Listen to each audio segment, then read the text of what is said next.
The moment graduation ended, I boarded a 5-hour train to Boston to see my boyfriend. While waiting for Lewis at South Station, I was scrolling through my feed when I stopped on a viral post with thousands of likes. Am I being too sensitive? My childhood best friend ditched me to pick up his girlfriend, and it kind of hurts. His girlfriend is my close friend. The three of us grew up together, a tight-knit trio. He's always been incredibly good to both of us. A few days ago, I had a high fever. He panicked, carried me to the ER in the middle of the night, and even took a day off work to stay by my side. When my thesis advisor rejected my draft, he stayed up all night rewriting it with me. I used to think nothing of it, but lately, hearing him on the phone with his girlfriend for hours makes my stomach twist. My heart skipped a beat. I remembered calling Lewis a few nights ago, only to find his phone switched off. He didn't call back until the following afternoon. He claimed he'd been busy with research, but never mentioned who he was with. In the comments, people were egging her on. Call him back. Let's see who he chooses, you or the girlfriend. I was about to leave a reply when a text from Lewis popped up. Hey babe, something came up and I can't pick you up anymore. Grab an Uber, okay? My breath caught. I tapped on the poster's profile. Her location tag showed the exact city I was standing in, Boston. I froze, the noise of the crowded station fading into static. I kept telling myself I was overthinking, grasping at ghosts. Then, I saw the poster's reply from a minute ago. He says he's almost here. The comment section was in a frenzy, waiting for updates. I opened my rideshare app, my fingers trembling so hard I could barely type the address. In the 4 years I'd been visiting him in Boston, Lewis had always been there to meet me the second I stepped off the train, rain or shine. This was the first time he hadn't shown up. Maybe it was the heavy, overcast sky, but a cold weight began to settle deep in my chest. I switched to a burner account and followed her profile. A few minutes later, she posted an update. The caption was dripping with playful affection. I knew I was his favorite. Beneath it was a photo of 2 hands, fingers tightly intertwined. I recognized the hand instantly. The watch on his wrist was the designer chronograph I'd bought him for Valentine's Day. To afford it, I had worked 2 part-time jobs for nearly 2 years, draining every single cent of my internship savings. Taking a shaky breath, I read the rest of the text. He heard me cough on the phone and rushed right back. My heart is so full. The comment section was in a frenzy. Go confess your feelings. We're rooting for you, Irene replied. I don't know, it feels wrong. He's been with my best friend for 7 years. Someone shot back. So what? Ever heard of the 7-year itch? Your friend is ancient history to him. You're the one who owns his heart now. A sudden crack of thunder echoed overhead, and the heavens opened up, pouring rain onto the Boston streets. Standing near the drafty exit of the station, I shivered violently. 7 years. Lewis and I had been together for 7 years. We survived 3 years of high school drama and 4 years of a grueling long-distance relationship. When he and Irene got into the fast-track Ivy League graduate program here, I spent every waking hour planning to relocate to Boston, so we could finally be together. During a FaceTime call a few days ago, I saw Irene drape her arms around Lewis's neck, whispering something directly into his ear. He didn't even flinch, let alone push her away. They just laughed, sharing some private joke, before abruptly ending the call. My stomach had dropped then, but I forced myself to swallow the doubt, telling myself they were just close. I hadn't realized that their closeness had long since crossed the line of acceptable friendship. It took me 20 agonizing minutes to finally secure a ride. By the time the Uber pulled away, the rain was coming down in sheets. The radio announcer warned of a historic storm hitting the Northeast, predicting days of heavy, unrelenting rain. The sedan I was in had low clearance, and as we hit a flooded intersection downtown, the engine sputtered and died. The driver cursed the weather, threw his hands up, and told me he couldn't go any further. I had to get out and walk. Standing on the rain-slicked sidewalk, I dialed Lewis's number. He usually answered on the first ring, but this time, the line rang and rang, stretching into a painful silence before he finally picked up. I stood at the street corner, drenched, freezing, and utterly exhausted. The moment I heard his voice, the tears I'd been holding back spilled over. Lewis, please, can you come get me? I'm stuck near.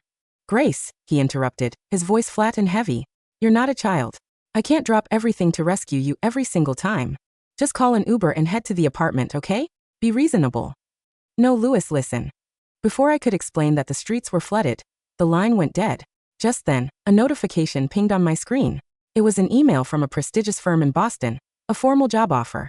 To bridge the gap between us, I had spent the last 4 years killing myself academically, stacking my resume with internships, maintaining a perfect GPA, winning competitions. I had turned down great offers back in my hometown of Philadelphia, sending out over 1,000 applications to Boston-based companies instead. After nearly 50 rejections, I had finally landed my dream job here. This was supposed to be the happiest moment of my life, but looking at the screen, I felt absolutely hollow. I stared at the acceptance button for what felt like an eternity. Then with a numb finger, I clicked decline. By the time I finally reached the apartment building, the city was draped in pitch darkness. I stood in front of the door, shivering, and punched my birthday into the keypad. Incorrect code. I tried again, and then again. The red light flashed mockingly. Before I could try a fourth time, the door clicked open from the inside. Louis stood there. The moment his eyes fell on me, he froze. I was half-drenched, my hair plastered to my forehead, and water was pooling around my suitcase. He frowned, taking my suitcase with a look of mild irritation. How did you manage to get yourself this soaked? I didn't answer. My eyes drifted to the shoe rack. There were several pairs of women's heels and sneakers. None of them belonged to me. Irene sat up from the sofa, her voice dripping with sweet concern. Grace, you're finally here. You must be exhausted. I kept telling Louis he should go pick you up, but he just wouldn't listen. Louis grabbed a throw blanket and gently draped it over her shoulders. You still have a fever. I wasn't going to leave you alone. Irene snuggled into the fabric, a delicate blush creeping onto her cheeks. I stared at the blanket wrapped around her. It was a custom cashmere throw I had bought him for his birthday. He told me it was too precious to use every day and kept it folded away in his closet. Now it was keeping another woman warm. I looked directly at Louis, my voice hoarse. Why did you change the door code, Louis? The keypad code had been my birthday for 4 years. He had never changed it. Not once. Irene kept forgetting it, he said casually. So we changed it to something easier. But the three of us had grown up together. There was no way she didn't know my birthday. I bit my lip, forcing the next words past my throat. She's here that often? Or, are you two living together now? Only a few months ago, Louis had promised me this apartment would be our sanctuary. The place we'd build our life together once I moved here. But looking around, every corner of this home bore the unmistakable stamp of another woman. Louis's expression instantly hardened. Grace, what are you implying? Irene is our childhood friend. What's wrong with her staying over for a few days while she recovers? A draft seeped through the window, making me shiver. I broke into a sudden fit of coughing, my eyes watering from the strain. Louis grabbed a towel and tossed it over my head. Go take a hot shower. You look like a mess. I clutched my change of clothes and ran into the bathroom. The moment the door clicked shut, my composure shattered. On the vanity, my toothbrush, my face wash, my towels, everything I'd left here, were gone. In their place were Irene's things. 2 matching, pastel-colored toothbrushes sat in a single ceramic cup. A couple's set. From outside the door, soft voices drifted in. Louis, don't be so harsh on Grace. It's my fault. I shouldn't have stayed. I didn't think about how it would look. At the mention of my name, Louis sighed, his tone laced with irritation. It's not your fault, Irene. She's just being insecure. She always blows things out of proportion. I turned the shower on full blast, letting the sound of rushing water drown out my muffled, breaking sobs. When I finally stepped out, Louis and Irene were huddled over a laptop at the dining table, working on her thesis. They were sitting so close their shoulders brushed, their faces inches apart under the warm glow of the lamp. Louis's voice was gentler than I had heard it in months. The transition in this paragraph is a bit weak. Let me smooth it out for you, and we should check these data points. He was entirely focused on her screen, never once looking up to see if I was okay. I was a ghost in my own future home. I retreated to the bedroom and closed the door behind me. My suitcase sat untouched in the corner. When I opened the closet, half of the hanger space was filled with Irene's cardigans and dresses. The vanity was covered in high-end makeup brands I didn't recognize. This wasn't a temporary guest staying over. Irene had moved in. She had claimed this space as her own, and suddenly, I was the intruder. I had absolutely no right to be here. As I pulled up my phone to book a train ticket back home, a text from Irene popped up. Grace, please don't take today the wrong way. Louis and I are just friends. But a few minutes later, my burner account refreshed to show a new post on her profile. It was a candid photo of Louis, his brow furrowed in concentration as he edited her paper. The image was softly lit, capturing a quiet, intimate warmth. The caption read, "It's official. I think my childhood best friend likes me back. Should I confess?" Within 60 seconds, the post was flooded with comments. Do it. We need a happy ending. He's so gorgeous, honestly. I would have fallen for him too. With a numb hand, I typed 3 words under the post. Have some shame. Almost instantly, defensive replies came pouring in. Someone's bitter. Why are you hating on true love? Get a life. The notifications piled up, filled with venom. Within minutes, my comment was deleted, and my burner account was blocked from commenting further. At 1 a.m., Irene updated her caption. I've decided. If this gets 100K likes, I'm going to tell him how I feel. I don't want to lose him. The likes surged rapidly, hitting tens of thousands in minutes. Sitting in the dark bedroom, I tapped the heart icon myself. If they were so desperate to be together, I would get out of their way. I didn't hear Louis come to bed. When I woke up the next morning, his arm was draped over my waist, pulling me against his chest. But the scent that clung to him wasn't his. It was the sweet, floral perfume Irene wore. It was beautiful, and it made me feel physically sick. I tried to push his arm away, but he only tightened his grip, burying his face in my neck. There were dark circles under his eyes, proof of another sleepless night dedicated to Irene. "Stop it, Grace," he mumbled. "Let me sleep a little longer." I slid out of his embrace, went to the bathroom to wash my face, and began quietly packing my suitcase. The rustle of the zipper woke him. He sat up instantly, catching my wrist. "Grace, what are you doing?" "I'm going back to Philly." "You said you were going to look for a job here in Boston. Why are you going back?" I looked him dead in the eye, my voice remarkably steady. "Louis, we're done. Let's break up." He stared at me for a beat, then let out a dry, incredulous laugh. "Are you seriously doing this because I couldn't pick you up from the station? Grace, do you hear yourself? How childish can you get?" Childish. That was his word for me every time I expressed hurt. It was always easier to dismiss my feelings as immaturity. But I was done arguing. When I kept silent, Louis reached into the nightstand drawer and tossed a folder onto the bed. "Look, Irene and I pulled some major strings to get you an internship at a tech firm downtown. You start next week. We had to cash in a lot of favors for this, Grace. Grow up and stop making everything so difficult." I glanced down at the folder.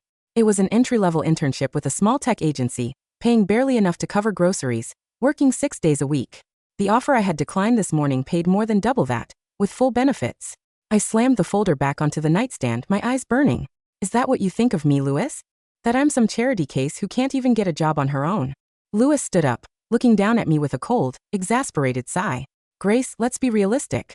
What credentials do you actually have? Irene and I graduated from Ivy League institutions. You went to a decent state school. Without our help, a resume like yours wouldn't even pass their automated screening." His words cut straight through me, sharp and precise. All our lives, Louis and Irene had been the golden children, while I was just ordinary. When we were younger and Louis tutored me, he'd playfully knock my forehead and tease me for being slow. I had laughed it off then, thinking it was affection. Everyone in our hometown had always assumed Louis and Irene would end up together. They were the perfect match on paper. When Louis and I started dating, his parents made no secret of their disappointment. Every family dinner was an exercise in passive-aggressive remarks about how I wasn't intellectually compatible with their son, how Irene would have been a much better fit. I had cried myself to sleep so many nights over those comments. Back then, Louis would wrap his arms around me and whisper, "Don't listen to them, Grace. You're perfect for me. I love you for who you are."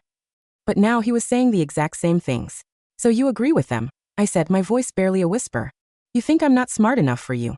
You think my degree makes you look bad." Louis blinked, a sudden flash of panic breaking through his arrogance. "No, Grace, that's not what I meant. I pushed past him, refusing to listen. As I threw open the bedroom door, I found Irene standing in the hallway. She reached out, grabbing my forearm with a look of wide-eyed innocence. "Grace, please, you're misunderstanding. We were just trying to help you get a foot in the door." Something inside me snapped. I yanked my arm away with all my strength. "Get away from me," I snapped. The force of my movement sent her stumbling backward. She let out a soft cry and fell hard onto the polished floor. From behind me, Louis roared. He shoved past me, kneeling to scoop Irene into his arms. "Grace, what the hell is wrong with you? Don't take your frustrations out on her." It was the first time he had ever raised his voice at me like that. A cold, suffocating pain radiated from my chest. I grabbed my purse, slammed the front door, and walked out into the rain. I didn't look back. And he didn't run after me. The storm showed no signs of letting up.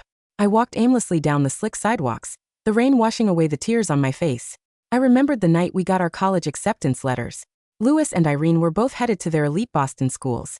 They had begged me to go to a lower-tier college nearby just so we wouldn't have to be apart. I had stared at my laptop screen all night, torn. In the end, I chose to go to the reputable state university in Philadelphia. I wanted to build something of my own. When Louis found out, he was furious. He tried to convince me to transfer, saying, "Grace, I just want us to be together. I don't care about the prestige of your school." But I cared. I wanted to close the gap between us, even if only by a fraction. We hadn't spoken for a month after that decision. In college, Louis continued to shine. His social media was a constant stream of photos from international competitions and academic conferences, almost always alongside Irene. When we hung out during holidays, they talked about research grants and professors I'd never heard of, leaving me sitting in silence, smiling politely at a conversation I couldn't join. There was no shortage of girls chasing him at school. Irene would always call to keep me updated, giggling as she told me about the freshman who confessed to him, or the department beauty trying to get his number. I had lived in constant, quiet terror during those years. I'd call him multiple times a day, even asking Irene to keep an eye on him. At first, Louis was patient, reassuring me. But as the semesters dragged on, his patience wore thin. We began to fight constantly. Eventually, he started comparing us, hinting that Irene was much more understanding of his busy schedule. Terrified of losing him, I was always the one to apologize first. And with every fight we had, Irene moved a step closer to him. The warning signs had been there all along.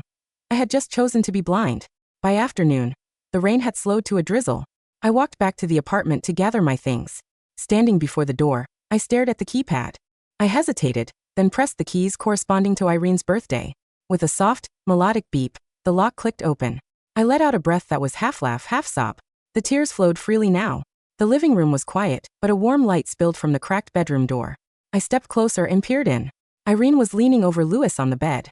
Their foreheads were pressed together, their noses almost touching, close enough that they were breathing the same air.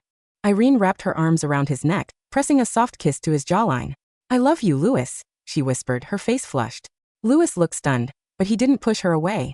She smiled, leaning closer, her lips hovering just millimeters from his. Every ounce of pain and restraint I had built up over 7 years shattered. I threw the door open, grabbed Irene by her collar, yanked her off him, and delivered a sharp, stinging slap across her face. "Are you seriously this pathetic, Irene? Sleeping with your best friend's boyfriend?" She shrieked, trying to scramble away, but I caught her by the hair, dragging her back. In the chaotic scuffle, she fell onto the floor, sobbing as her cheek began to swell. Louis finally broke out of his stupor. He shoved me back forcefully and knelt beside Irene, his eyes filled with absolute panic as he examined her face. "Irene, are you okay? Does it hurt?" He whipped his head around to face me, his eyes colder than ice. "Grace, have you lost your mind? Apologize to her right now." I stared at his furious expression. I wanted to scream, to ask him how he could look at me like that, but I realized there was nothing left to say. I turned, grabbed my suitcase, and walked out. The elevator doors were just about to slide shut when Irene rushed in, catching the door. She grabbed my sleeve, her eyes red and tearful. "Grace, please wait. I'm so sorry. I didn't mean to cross the line. I didn't want to hurt you." I unlocked my phone and held her viral post directly in front of her face. "Don't you get tired of playing the victim, Irene?" The moment her eyes scanned the screen, the tears vanished from her face. She let out a quiet sigh. "Grace," she said, her voice turning remarkably cold. "You and Louis are too different. You were always going to break up. He's surrounded by brilliant women every day. Even if it wasn't me, it would have been someone else eventually." We stepped out of the lobby. I tried to walk to the curb to hail a cab, but Irene grabbed my wrist, her grip surprisingly tight. "You can't keep him, Grace. Just break up with him. Let him go." "You are disgusting, Irene." I pried her fingers off my wrist, but she lunged and grabbed the handle of my suitcase, refusing to let go. We struggled back and forth, stepping off the curb and onto the rain-slicked asphalt of the narrow street.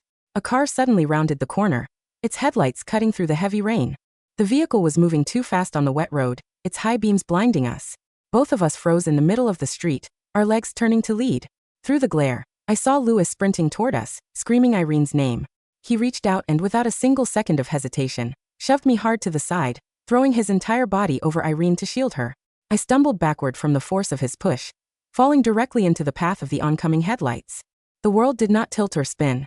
It narrowed into a single, terrifyingly sharp point of focus, the twin halos of the oncoming headlights cutting through the silver curtain of the storm. I felt the brutal, heavy impact against my right side before I even heard the screech of the brakes.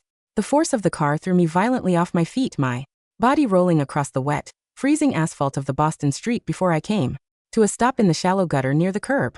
For a long, silent second, my mind went completely blank. "Irene. Oh my God, Irene. Are you okay? Did you get hurt?" Louis's voice, raw with a frantic, breathless panic, was the first sound to pierce through the high-pitched ringing in my ears. He was half kneeling on the slick road just 10 feet away, his arms wrapped tightly around Irene's shoulders, shielding her from the rain. He didn't look in my direction. He didn't even turn his head. I think my ankle is twisted," Irene sobbed, her delicate voice dripping with a weak, trembling helplessness. "Louis, the car, it almost hit me." "It's okay, I've got you. I'm right here," he whispered, his hands shaking as he stroked her hair. Only when the driver of the car scrambled out of his door, screaming in terror, did the crowd of onlookers begin to run toward us. "Oh my God. The other girl. She was thrown into the curb. She's bleeding. Someone call an ambulance. Quickly." Only then did Louis's head slowly turn toward the gutter. Our eyes met through the cold, driving rain. I lay in the shallow puddle, the copper taste of blood seeping into my mouth, my shoulder and leg radiating a dull, sickening heat. I looked at him, and for the first time in 7 years, I didn't feel any pain. I didn't feel the urge to ask him why. The paralyzing, desperate terror of losing him was completely, permanently gone, leaving behind nothing but a vast, freezing emptiness. Grace. His voice was barely a whisper, his hands instantly slipping off Irene's shoulders as his face turned a pasty, sickly gray. He tried to scramble toward me on his knees. Gracie, no. I didn't. I was just trying to pull her out of the way. Don't touch me, I said. My voice was quiet, raspy, but it carried a cold, absolute finality that made his hand freeze midair. I closed my eyes, and the red tail lights of the city finally faded into the dark. I was admitted to the private, high-security wing of the Massachusetts General Hospital under my family's name. My older brother, Harrison, the chief executive officer of Vance Logistics, a multi-billion-dollar global firm based in Philadelphia, had arrived via private jet within 3 hours of the accident. He had used his family's immense financial and political influence to ensure that my room was strictly off-limits to anyone from the Boston academic circles. The surgery was successful, Grace, Harrison said, his voice soft but tight, with a cold, unyielding fury as he sat by my bedside, peeling an apple. The impact caused a clean fracture in your right fibula and some minor internal bruising, but there is no permanent damage. You'll be walking normally in 6 weeks. Thank you, Harrison, I whispered, my voice still hoarse from the intubation. I saw the police report, Harrison said, his eyes narrowing as he set the knife down. The driver's dashcam was fully operational. It clearly shows Lewis pushing you aside to shield his classmate, throwing you directly into the path of the car. He looked at me, his eyes filled with a deep, protective pride. The Sinclair family has been surviving on Vance Group's supply chain guarantees for 15 years. As of 9 o'clock this morning, those guarantees are permanently revoked, and our legal team has already initiated a formal investigation into the academic fraud. I raised an eyebrow. Academic fraud? The graduate thesis Lewis and Irene submitted to the Ivy League board last month, Harrison explained. Our private investigators audited their research database. Every single data point, the core automation algorithms, and the statistical modeling were pulled directly from the personal cloud drive you used while working your internships in Philadelphia. They stole your research, Grace, and they used it to buy their entry into high society. A cold, quiet smile spread across my lips. The 7 years of my silence, my apologies, and my constant, desperate attempts to close the gap between us were finally over. Let them have their spotlight, I murmured.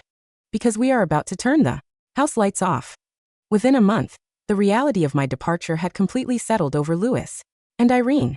They had expected me to sulk for a few weeks in Philadelphia, waiting for me to apologize for ruining the birthday party and to crawl back to the Boston apartment once my physical injuries healed.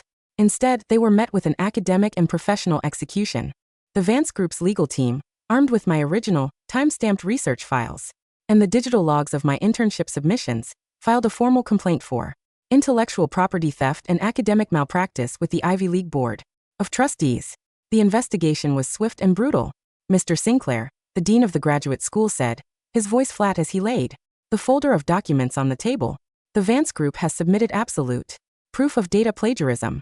The algorithms you claim to have developed in your Boston lab were copyrighted by a Philadelphia firm under Grace's name 2 years ago. But she was my girlfriend. Lewis stammered, his face turning a violent, pasty green. She helped me with the drafts. It was a joint project. An intern cannot jointly project proprietary, copyrighted corporate data with an outside student. The dean replied coldly. This is a direct violation of our academic integrity policy.